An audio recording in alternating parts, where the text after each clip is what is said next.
Atos capítulo 19. Paulo em Éfeso. Aconteceu que, enquanto Apolo estava em Corinto, Paulo, tendo passado pelas regiões mais altas, chegou a Éfeso. Encontrando ali alguns discípulos, perguntou-lhes: Vocês receberam o Espírito Santo quando creram? Ao que eles responderam: Pelo contrário, nem mesmo ouvimos falar que existe o Espírito Santo. Paulo perguntou: Então, que batismo vocês receberam? Eles responderam: o batismo de João. Paulo explicou: João realizou o batismo de arrependimento, dizendo ao povo que cresce naquele que viria depois dele, a saber, em Jesus. Eles, tendo ouvido isto, foram batizados no nome do Senhor Jesus.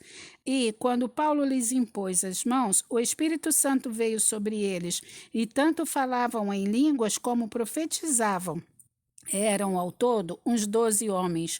Durante 3 meses, Paulo frequentou a sinagoga, onde falava ousadamente, discutindo e persuadindo a respeito do reino de Deus. Mas como alguns deles se mostravam teimosos e descrentes, falando mal do caminho diante da multidão, Paulo se afastou deles e, levando consigo os discípulos, passou a falar diariamente na escola de Tirano. Paulo fez isso durante 2 anos, de modo que todos os habitantes da província da Ásia ouviram a palavra do Senhor, tanto judeus como gregos. Os filhos de Seva. Deus, pelas mãos de Paulo, fazia milagres extraordinários, a ponto de levarem aos enfermos lenços e aventais de seu uso pessoal, diante dos quais as enfermidades fugiam das suas vítimas e os espíritos malignos se retiravam. E alguns judeus exorcistas ambulantes tentaram invocar o nome do Senhor Jesus sobre pessoas possuídas de espíritos malignos, dizendo: Ordeno que saiam pelo poder de Jesus a quem Paulo prega. Os que faziam isto eram 7 filhos de um judeu chamado Seva, sumo sacerdote. Mas o espírito maligno lhes respondeu: Conheço Jesus e sei quem é Paulo, mas vocês quem são? E o possuído do espírito maligno saltou sobre eles, dominando a todos, e de tal modo prevaleceu contra eles que, nus e feridos, fugiram daquela casa. Este fato chegou ao conhecimento dos moradores, de todos os moradores de Éfeso, tanto judeus como gregos. Veio temor sobre todos eles, e o nome do Senhor Jesus era engrandecido. Muitos dos que creram vieram confessando e denunciando publicamente as suas próprias obras. Também muitos dos que haviam praticado magia, reunindo seus livros, os queimavam diante de todos. Calculado o valor dos livros, verificaram que chegava a 50.000 denários. Assim, a palavra do Senhor crescia e prevalecia poderosamente. Paulo envia Timóteo e Erasto para a Macedônia. Depois destas coisas, Paulo resolveu no seu espírito ir a Jerusalém, passando pela Macedônia e Acaia. Ele dizia: depois de passar por Jerusalém, preciso ir também a Roma. Tendo enviado à Macedônia 2 daqueles que o ajudavam, a saber, Timóteo e Erasto, permaneceu algum tempo na província da Ásia. O tumulto em Éfeso.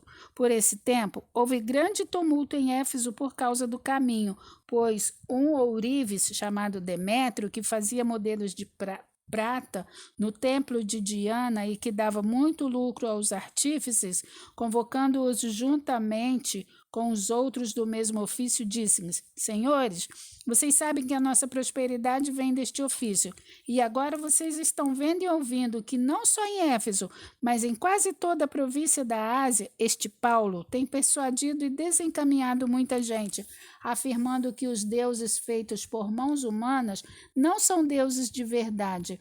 Não somente há o perigo de que o nosso negócio caia em descrédito, como também de que o próprio templo da grande deusa Diana seja considerado sem valor, e que até venha a ser destruída a majestade daquela que toda a província da Ásia e o mundo adoram. Ouvindo isto, ficaram furiosos e começaram a gritar: Grande é a Diana dos Efésios! A confusão se espalhou pela cidade e todos juntos foram correndo para o teatro, arrastando consigo os macedônios, Gaio e Aristarco, companheiros de Paulo. Quando Paulo quis apresentar-se ao povo, os discípulos não o permitiram. Também algumas autoridades da província, que eram amigos de Paulo, mandaram um recado pedindo que ele não se arriscasse indo ao teatro. Uns, pois, gritavam de uma forma, outros de outra, porque a assembleia tinha virado uma confusão e, na sua maior parte, nem sabiam por que motivo estavam reunidos. Então tiraram Alexandre do meio da multidão e os judeus o empurraram para a frente. Este, acenando com a mão, queria falar ao povo. Quando, porém, reconheceram que ele era judeu, todos, a uma voz, gritaram durante quase 2 horas: Grande é a Diana dos Efésios! O escrivão da cidade, tendo apaziguado o povo, diz: Senhores Efésios, quem não sabe que a cidade de Éfeso é a guardiã do templo da grande Diana e da imagem que caiu do céu? Ora, não podendo isto ser contestado, convém que vocês se mantenham calmos e não façam nada de forma precipitada, porque estes homens, como vocês trouxeram para cá, não profanaram o templo, nem blasfemaram contra a nossa deusa.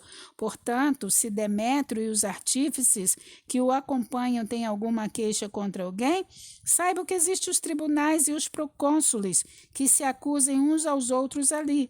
Mas se vocês estão pleiteando alguma coisa, isso será decidido em assembleia regular, porque também corremos o risco de sermos, hoje, acusados de revolta, não havendo motivo algum que possamos eleger para justificar este ajuntamento. E, havendo dito isto, dissolveu a assembleia.